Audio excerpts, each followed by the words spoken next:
は雲が多く、夜は雨が降りそうです。東海や北陸、関東は日中は大体晴れますが、午後は雲が増えてくるでしょう。夜遅くなると雨の降り出すところもある見込みです。東北や北海道の雨や雪は明け方には止んで、日中はところどころで晴れ間が広がるでしょう。昨日には北海道の釧路と旭川から初雪の便りが届きましたが、北海道では朝は路面と凍結するところがあります。車の運転は気温は平年並みか平年より低いところが多いでしょう。那覇は31度、1日ぐらいでしょう。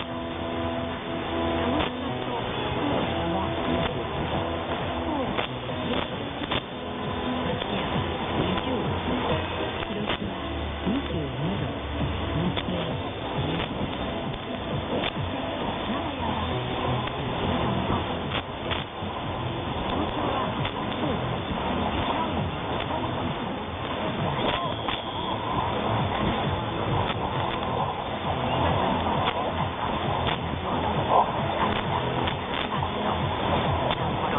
て名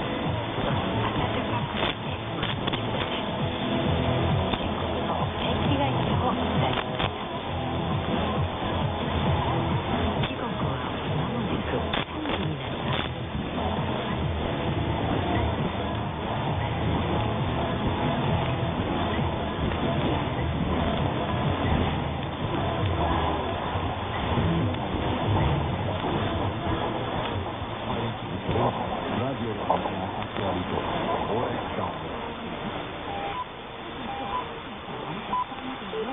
22度の予想です。東京は暑いです。高速鉄道の車両の営業運転や遅延や空調からの漏れなどをトラブル地元メディアは新たな高速鉄道の門出に暗い影を落としたなどと伝えています。